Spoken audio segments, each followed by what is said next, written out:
Hello and welcome to a London Naval Treaty Guide for Hearts of Iron 4, No Step Back.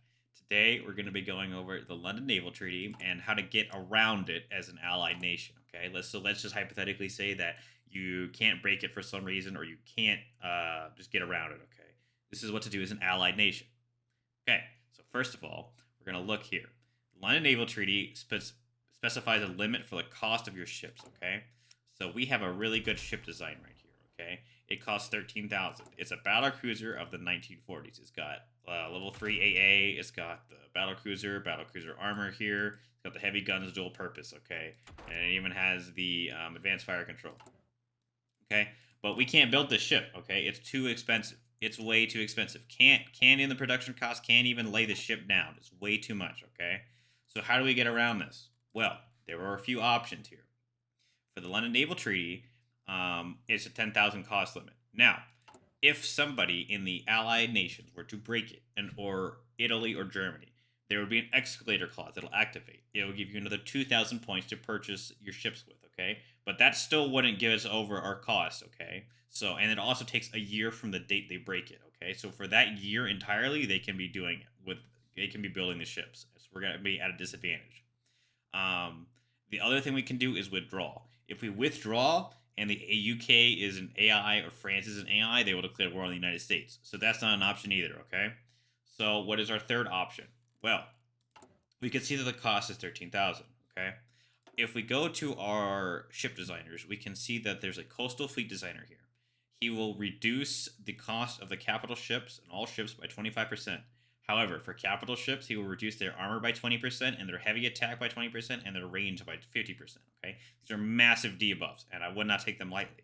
However, if we apply the designer here and we go back to our shipyard, we can see that this ship right here still does not have it applied. Okay, so if we take the fire control system off, we can see that we get down here to 9996. Okay, and this is with battlecruiser armor, all dual purpose, max engines. Okay, everything is spick and span as it should be. Okay, the 3 turrets with max everything. Okay, it gets it down to 996. Okay, so if we then will save this ship right as a new design, and we save, we can see that we can now actually build this ship.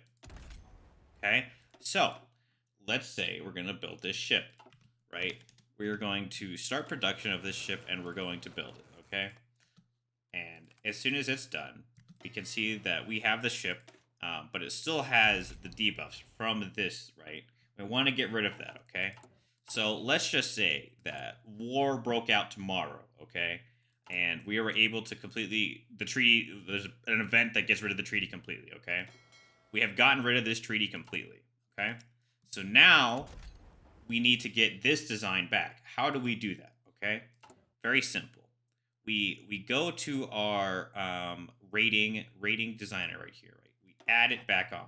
Okay, then what we can do is we can, if we look right here, all we have to do is apply the fire control unit back on. Okay, and the refit cost here is only 60 days. Okay, now we can get this down further.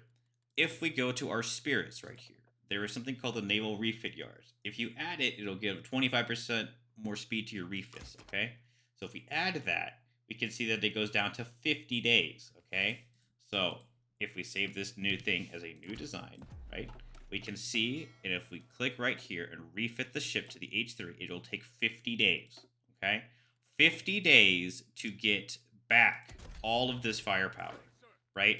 If we look at the actual ships, we can see right here, this is the one that has the coastal fleet designer, right? His range is 2,000 versus 4,000, okay? His armor right here is 24 versus 30. His attacks, right, are 36 compared to 49 for the heavy attack, right?